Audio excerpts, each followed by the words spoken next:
세례 요한이 갑자기 나타나 가지고 광야에서 회개하라 그런 말을 했습니다. 당시 유대인들은 메시아가 나타날 것이라는 기대감이 아주 가득했습니다.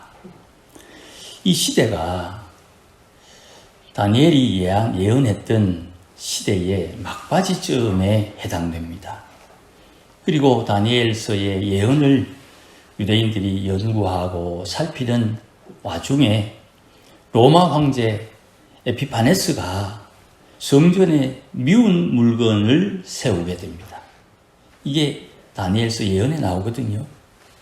이 미운 물건이 성전에 세워지고 돼지 피로, 돼지는 율법에 부정한 동물인데 그 피로 그 하나님의 성전에서 로마의 신에게 제물을 드리고 피를 뿌리는 이런 유대인의 입장에서는 아주 악한 일, 하나님 입장에서도 용납할 수 없는 일이 이 로마 황제를 통해서 자행되었습니다. 그때 선지자들이, 이름 없지만 그 시대의 선지자들이 다니엘의 예언을 떠올렸고 많은 유대인들이 성경을 연구했습니다. 베드로에 의하면 주의 백성들에게 임할 은혜를 예언하던 선지자들이 연구하고 부지런히 하나님의 말씀을 살폈다. 그렇게 말씀해 주시거든요. 이 성경의 예언과 시대를 읽으면서 다니엘의 예언과 구원을 거의 100여 년 정도 기다리고 있었습니다. 그 사이에 주전 160여 년경에 마카비라는 사람이 혁명을 일으키고 그것을 통해서 유대인의 독립 왕조가 세워집니다. 우리 성경에는 없습니다만은 세계 역사에는 하스몬 왕조라고 이 왕조가 세워져서 유대 땅에 독립된 유대인 나라가 만들어지게 됩니다. 그러나 이 나라가 또 하나님 앞에 어찌된 일인지 주전 60년경에 로마에 의해서 정복되고 이제 초대 교회의 배경이 되는 것입니다. 여기에 이제 헤롯 대왕이 등장해서 이스라엘 지역을 통치하게 됩니다. 예수님의 십자가 사건이 있은 뒤에도 유대인들은 이 보이는 하나님 나라를 위해서 애를 많이 쓰고 항전했습니다. 그러다가 주 72년 예수님 돌아가시고 약 40년 정도 지난 뒤에 로마가 불탄 것이 약 64년 정도 되니까 베드로나 또 바울이 순교한 지 근 10여 년 정도 흘렀을 때에 예수님의 예언이 이루어져서 예루살렘이 다시 정복됩니다. 이 함락되면서 이런 징조가 오거든 주님 다시 오심을 기억하라 그렇게 말씀을 하셨고 다시 주후 132년경 한 50년이 더 지난 뒤에 바르 코크바라는 사람에 의해서 반란이 일어납니다. 그래서 로마 황제는 이제 아예 이스라엘을 다 정복하고 유대인들을 세상에 다 흩어버립니다. 그리고 유대 땅에 유대인들이 가장 싫어하는 사울 시대의 원수였던 블레셋 사람들의 땅이라고 해서 팔레스타인이라는 명칭을 그때부터 사용하게 됩니다.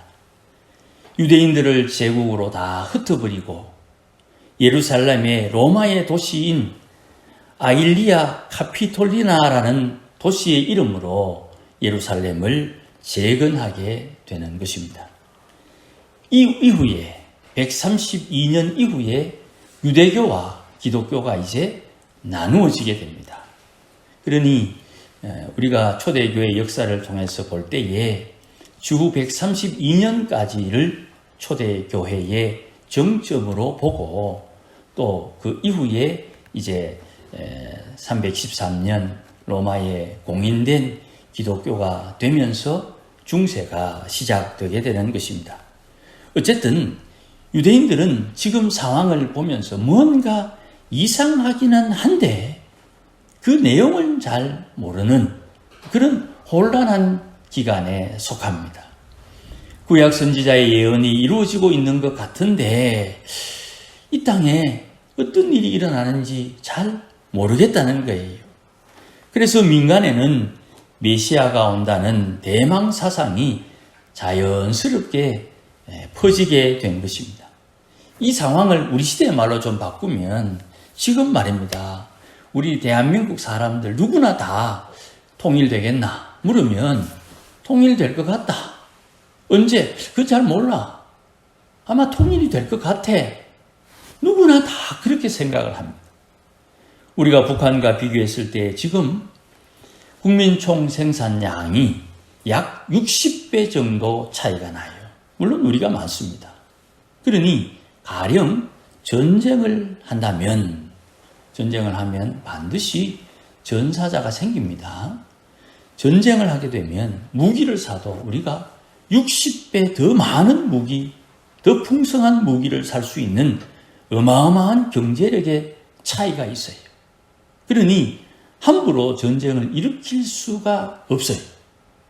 아니, 핵폭탄 쏘면 될 거 아닙니까? 60배 많은 돈으로 우리도 핵폭탄 사올 수 있다 이 말입니다. 뭐 그런 거예요. 그러니 통일 이야기하면 남한 사람들은 대한민국이 주도하는 통일을 하지 않겠나. 그렇게 대부분 다 생각을 해요. 하지만 이런 민족적인 일이 기분이나 흥으로 해서는 안 되겠죠.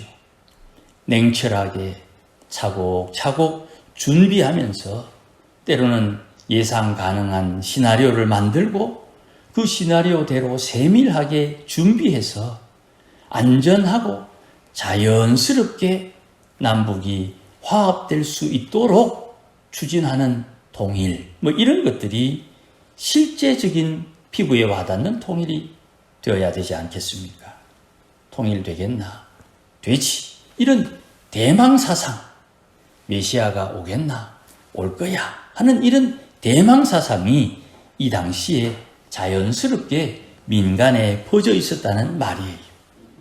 메시아가 온다는 말은 하면서도 메시아를 어떻게 맞이할 것인가 하는 그 방법, 그것은 잘 모르고 그저 기대감만 충만했던 시기였던 것 같아요.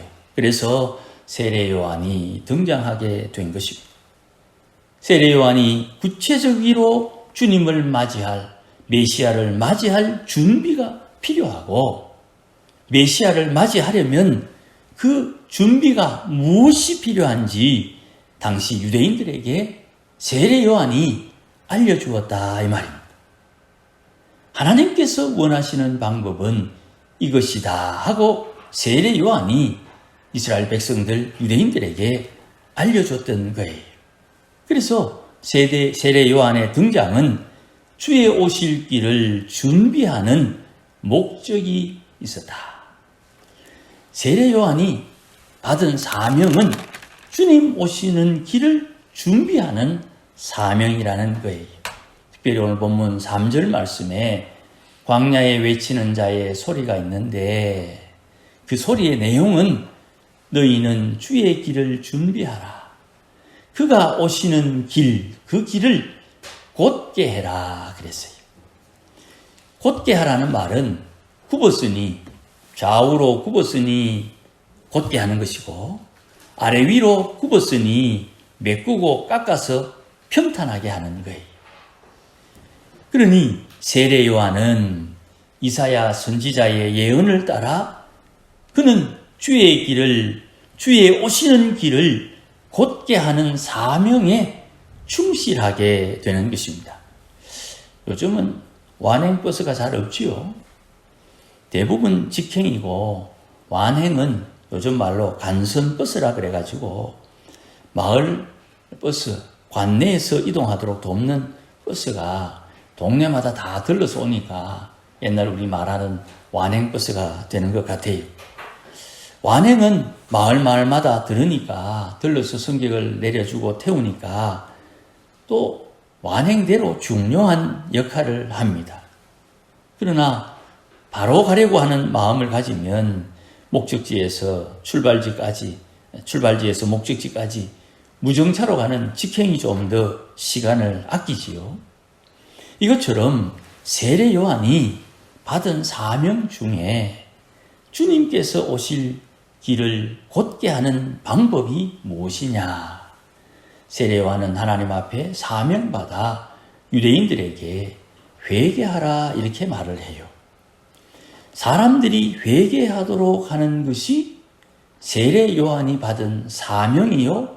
그것이 주님을 맞이하는 곧은 길을 닦는, 곧은 길을 만드는, 곧은 길을 준비하는 구체적인 방법이 되는 거예요.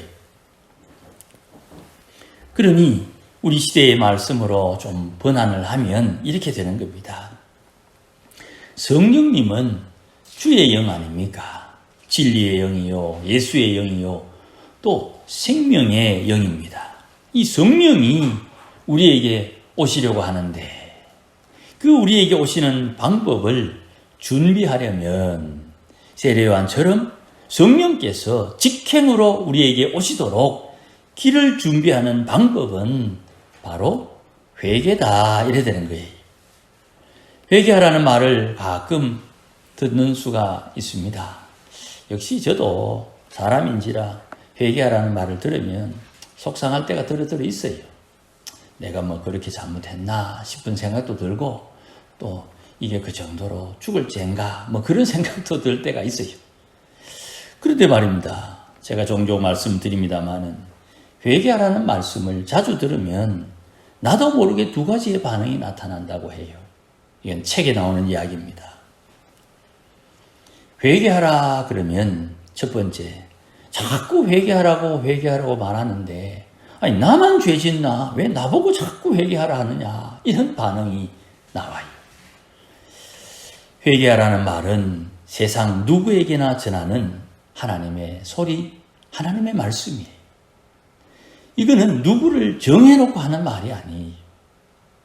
회개하라는 말은 모든 세상의 사람들을 향해서 하는 하나님의 말씀이에요.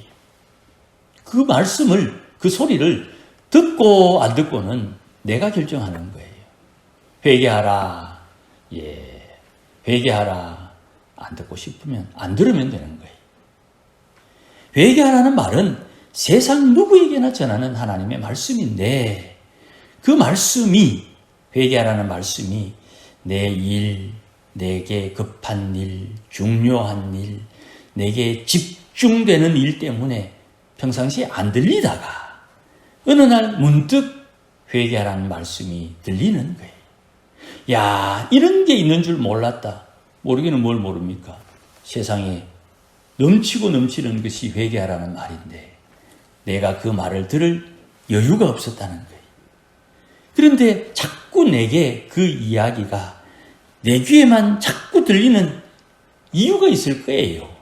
뭡니까? 모르죠. 나는 내 삶에 그 말이 들리는 이유를 찾아야 되고 우리 각자는 우리 각자의 상황에서 내게 들리는 그 이유를 찾아야 되는 거예요. 그러나 성경에서는 오늘 말씀을 통해 찬찬히 살펴보니 복을 주기 위해서 회개하라고 하는 것 같아요. 여러분, 오늘 마음에 이 말씀 꼭 한번 새깁시다. 노력은 절대로 복을 이기지 못한다. 한번 따라합시다. 노력은 절대로 복을 이기지 못한다. 아니 목사님, 열심히 노력하면 복받은 사람보다 더 잘 살 수 있지 않겠습니까? 그렇죠? 저도 거기에 동의를 합니다. 열심히 살면 복받은 사람 이길 수 있다고 생각을 해요. 그런데 이걸 가만히 묵상을 해보니까 이게 가능성이 점점 줄어들어요. 복은 우리가 보통 생각할 때 다른 사람은 일하고 나는 노는 것이 복이다. 이렇게 생각하는 경향이 많더라고요. 남들 일할 때 나는 좀 여유를 부리는 거, 나는 좀 일 안 하고 일한 결과 가지고 그냥 살고 저 사람은 일 열심히 하고 뭐 이런 것을 복이라고 생각한 경향이 들어 있더라고요. 그런데 가만히 생각해 보니까 사람은 말입니다. 누구든지 복이 오든 말든 누구나 주어진 일은 해야 돼요. 배고프면 밥 먹어야 되고 목마르면 마셔야 되고 피곤하면 쉬어야 되고 누구나 주어진 일, 자기에게 주어진 일은 복이 오든 말든 다 해야 돼요. 그러니 복이 있는 사람도 일해야 되고요. 복이 없는 사람도 일해야 되는 거예요. 그런데 복이 있는 사람에게는 복, 하나님의 돕는 손길이 붙어 다녀요. 하나님의 손길이 붙어 다녀요. 이게 문제예요. 아침부터 저녁까지 부지런히 수고하면 누구나 다 부자가 돼요. 어떤 일이든지 장사를 하든지 사업을 하든지 무역을 하든지 농사를 짓든지 기계를 만지든지 누구든지 부지런히 수고하면 다 부자가 돼요. 이게 원인이 있으면 결과가 있는 보통의 인생사입니다. 그런데 복이 있다는 말은 이런 뜻이에요. 아침부터 부지런히 일할 수 있는 일감이 있는 것, 이게 복이에요. 시간도 있고 기술도 있고 또 여러 가지 장비도 있는데 기계를 고치러 오는 사람이 없으면 시간을 보내야죠. 일감이 없으니까. 아무리 노력하고 싶어도 노력할 일감이 없으면 결과가 어떻게 나올까? 노력은 절대로 복을 이길 수 없다. 복 있는 사람은 조금 더 수확하고 더 부자가 되는 게 아니에요. 누군가 예상치 못한 상황에 도와주는 하나님의 손길이 있더라는 것이. 그러니 복 있는 사람은 하나님께서 우리에게 복을 주기 위해서 들려주는 소리에 반응을 해야 되는 거예요. 회개하라는 말이 왜 나에게 자꾸 들리느냐? 하나님이 복을 주기 위해서 내게 들려주는 말씀입니다.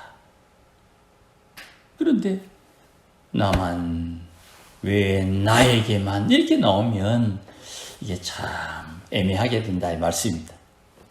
둘째는 회개하라는 사람, 회개해라 하는 말을 전하는 사람, 그를 향해서 너는 죄 안 짓나? 이런 말을 해요. 왜 죄를 안 짓겠습니까? 죄 짓지요. 아담의 영역 안에 있는데 왜 죄를 안 짓겠습니까? 하지만 죄를 짓는 사람을 심판하는 분이 있잖아요. 죄 지었다고 고소하는 마귀가 있고 그 죄 지었다고 고소하는 마귀의 말에 당황해하는 죄인이 있고 그 죄인을 심판하는 하나님이 계신다 이 말이죠. 죄를 짓는 사람을 심판하는 분, 그분이 참소하는 마귀에게 그 죄 아닌데? 이렇게 평가해 주신다 이 말이에요. 욥기에 나오죠. 하나님, 왜? 욥이 말입니다. 재산이 많아서 하나님 섬기는 거 아닙니까? 그때 하나님, 그거 아닌데? 그거 아닌데? 에이고, 재산 많아서 하나님 섬기는 입니다. 그래, 그럼 그 재산 싹 다 뺏어봐라. 대신 생명은 해하지 말라. 욥이 하나님을 경외하는 것, 재산 때문이 아니라는 것이 증명되었는데 하나님과 마귀 사이에 봐라, 욥이 재산 때문에 하나님을 섬긴 게 아닌 거 확인했지? 그때 마귀가 욥을 건드려서 욥이 재산 때문에 하나님을 섬기는 것이 아니라는 것이 확인되었을 그때에 욥은 엉망진창 난리법석 재산 다 날아가고 자녀들 다 죽고 그 욥의 형편은 난리가 아니. 마귀하고 하나님하고 대화하다가 욥이 하나님 사랑하는데 이거 재산 때문에 사랑하는 거지요. 이러니까 한번 해봐라. 욥은 엉망진창 난리 법석이. 죄를 짓는 사람을 하나님께서 어떻게 평가하시느냐. 이게 중요한 거예요. 하나님이 그건 죄 아닌데 라고 말하는 근거가 뭡니까? 회개입니다. 회개하라 하시는 말씀을 들을 때에 내만 죄 짓나? 왜 내 인대만 회개하라 하노? 하나님의 복을 거부하는 상황이 발생될 수가 있어요. 두 번째, 너는 죄 안 짓나? 라고 말할 때 회개하지 않는 사람은 죄인으로 정죄받고 회개하라고 하는 사람이 회개하면 그 죄를 죄로 인정하지 않는 하나님의 은혜가 임한다. 이 말씀. 그러면 성도는 어찌해야 됩니까? 뭐 어찌해야 되긴요. 알아서 다 우리가 하고 있습니다. 회개하라는 말에 시달리니까 사람들은 그게 힘든 것 같아요. 힘들지요. 그러나 예수 믿고 십자가의 은혜를 알고 오늘도 하나님 앞에 은혜를 구하는 주의 백성들은 심령이 가난해져서 회개의 자리에 들어갈 수가 있는 거예요. 그러니까 또 어떤 사람들이 회개하라는 말 자꾸 들으니까 그냥 회개를 했다. 네, 회개했다. 이렇게 말하는 분들도 있어요. 왜? 쥐가 내 마음을 왜 안 오? 내 마음을 들여다볼 수 있나? 내 마음을 들여다볼 수는 있지만 함부로 하나님의 허락 없이 다른 사람의 마음을 들여다보면 하나님이 질서를 어기기 때문에 생명으로 그 죄를 씻어야 됩니다. 우리가 자주 듣지 않던 말이기 때문에 조금 혼란스러울 수 있습니다만은 사람이 사람의 마음을 훤하게 열어볼 수 있는 방법이 있어요. 그런데 그 방법은 아무나에게도 허락되지 않지만 그런 영적인 능력을 받은 사람들도 함부로 다른 사람의 마음을 들여다보게 되면 하나님의 질서를 어긴 것에서 하나님이 그 죄값을 물어요. 그 죄값을 돈으로 하는 게 아닙니다. 자기 생명으로 하는 거예요. 발람이 하나님의 비밀을 압니다. 따라가지 말해. 따라가면 안 된다. 그런데 하나님이 가지 말라 했으니까 안 가야 되는데 이 발람이 자기 생각에 교묘하게 발락을 따라갑니다. 그러다가 나귀에게 꾸중을 들어요. 세계적으로 나귀에게 꾸중 듣는 그런 사람도 없지만은 그것도 선지자라고 하는 사람이 자기가 타는 나귀에게 꾸중 듣는 이런 비참하고 우사를 당하는 일이 성경에 기록되어 있어요. 선지자가 자기가 부리는 당나귀에게 꾸지람을 들었다. 이게 인생이 얼마나 수치스러운 일입니까? 그런데 주님의 심판대 앞에 설 때에는 인생의 수치, 이 비참함, 우사, 이거는 비교가 안 됩니다. 주의 심판대 앞에서 주님께서 하나하나 헤아리실 때에 그거 생각하면 참 무섭지요. 이런 무서움과 두려움을 경외라고 하는 거예요. 하나님을 무서워하는 것, 이걸 하나님 앞에 경외한다 하는 말로 쓰는 거예요. 이런 심판요, 주의 심판대 앞에서 헤아림을 받는 이런 심판은 생명과 죽음의 심판이 아닙니다. 하나님께서 내 행실을 헤아려서 잘했다 못했다 이걸 평가하는 것이 천국 가고 지옥 가는 심판이 아니에요. 상급의 심판에 속하는 거예요. 그러니까 하나님 앞에서 받을 헤아림 누구도 예외가 없지요. 누구도 예외가 없다고 지금 말하는 저도 예외가 아니라는 말이에요. 그러면 우리 중에 누구도 예외가 안 된다는 말이죠. 회개했나? 회개해라. 회개했다. 내 마음 모르지? 내가 회개했다. 회개했다 하면 믿어줘야죠. 또 확인할 것도 없고 내가 그걸 간섭할 것도 없어요. 회개하라 하니까 회개했다고 말합니다. 그러니까 세례 요한은 회개했으면 회개 열매를 한번 보자 이렇게 또 말을 해요. 세례 요한이 회개했다는 사람들, 특별히 오늘 본문에는 딱 정해놓았죠. 바리새인들, 그들에게 이야기하기를 속으로 우리 아브라함의 자손인데 아브라함의 자손이 하나님 앞에 심판받겠나, 이런 말을 마음에 다 담고 있었나 봐요. 그리 세례 요한이 그들에게 하는 겁니다. 전능하신 하나님 우습게 보면 안 된다. 아브라함의 자손은 발에 차이는 저 돌들로도 아브라함 자손을 만들 수 있어. 그게 하나님의 전능하심이야. 이 발에 차이는 돌을 우리 시대 말로 좀 바꾸면요, 예수 안 믿는 사람, 좀 우상을 절실하게 섬기던 사람, 우리 주위에 종종 그런 분들 만나잖아요. 옛날에 보살하시고 옛날에 절 짓고 조상 대대로 절의 주인처럼 하던 그런 분들이 예수 믿어서 장로가 되고 권사가 되신 분들 우리 주위에 들어 만나지 않습니까? 저는 어제도 그런 분이 있다는 또 소식을 한번 들었어요.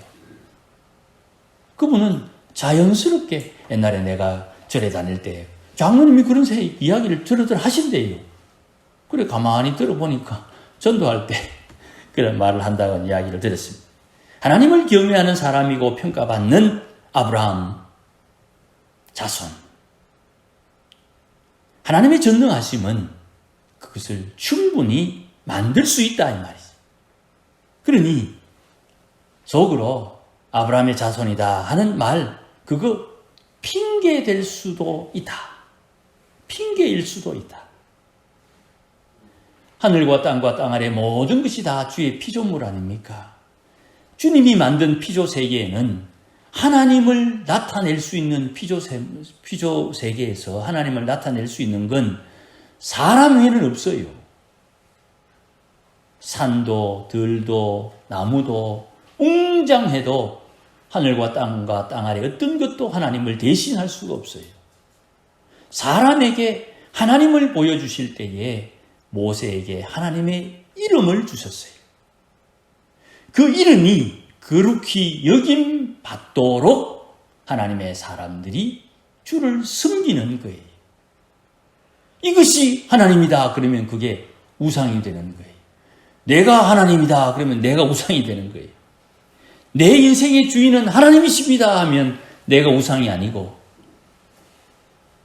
내 인생의 주인이 납니다 하면 내가 하나님이 되는 거예요. 우상이 되는 거예요. 그러면 회개의 열매가 뭡니까? 이래 결론적으로 질문하면 회개하면 회개의 열매가 보이는 것입니다. 세례 요한이 누구지를 깨닫게 되는 거예요. 세례 요한이 누굽니까?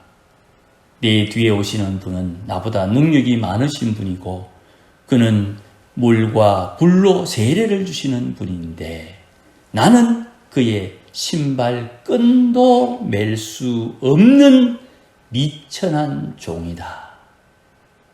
세례 요한의 형편이, 세례 요한의 본질이, 세례 요한이 어떤 형편인지를 알게 되는 거예요.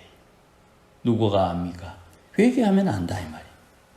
회개하라고 외쳐도 요한의 실상은 종이라 이 말입니다. 그러니 회개에 합당한 열매는 세례 요한이 이야기하길 내 뒤에 오시는 분이 있다 할 때 그 세례 요한 뒤에 오시는 그분이 누군지를 알게 된다 이 말입니다. 회개하면. 삭개오가 있지요. 삭개오가 예수님 보고 싶어가지고 뽕나무에 올라가십니다. 그런데 옥나무에 올라가서 예수님이 누구, 예수님이 어디 있노 이렇게 보고 있는 이 삭개오에게 예수님이 찾아와요. 그러니 그가 예수님과 대화하며 하나님 앞에 회개합니다. 그러니 예수님께서 회개하는 삭개오에게 보라, 아브라함의 자손이로다. 세리니까 유대인들의 동족의 등골 빼먹는 놈, 돈 거두어서 동족을 말려 죽이는 사람, 탐심과 욕심의 화신, 그 세리장을 아브라함의 자손이라고 이야기하니 미치고 팔달 뛸 노릇 아니겠습니까? 주님이 삭개오 보고 하나님의 자녀 아브라함의 자손이라고 말하는데 천국에서 어떤 일이 일어나겠습니까? 누가복음 15장에 잔치가 일어나겠지요. 예수님을 맞이하자, 예수님을 맞을 준비하자. 회개에 합당한 열매를 맺지 못하면 예수님이 사람들의 무리 중에 지나가고 또 지나가고 난 뒤에 예수님 안 오시나 이렇게 찾는 난처한 상황이 생기게 되는 것입니다. 오늘도 주를 기다리는, 주의 나심을 기다리는, 성탄절을 기다리는 이 기간 동안 회개에 합당한 열매를 맺어서 주님께서 우리를 찾아오셔서 우리에게 소원하며 기도하며 준비하는 우리 심령에 하나님께서 되레 준비해 주시는 하나님의 은혜, 하나님의 복, 주의 사랑을 받아 누리는 우리가 되어야 될 겁니다.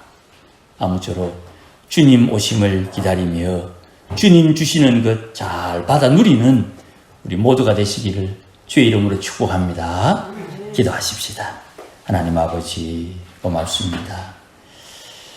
하나님께서 뜻이 있고 계획이 있고 또 우리에게 유익하게 하기 위해 말씀해 주실 때에 그 말씀이 혹 내 마음이 준비되지 않아 주의 말씀을 거부하거나 주의 말씀을 지나치는 어리석음을 범하지 않도록 오늘도 하나님의 말씀에 주의 성령의 인도하심에 잘 깨어 있을 수 있도록 하나님께서 복을 허락하여 주시옵소서.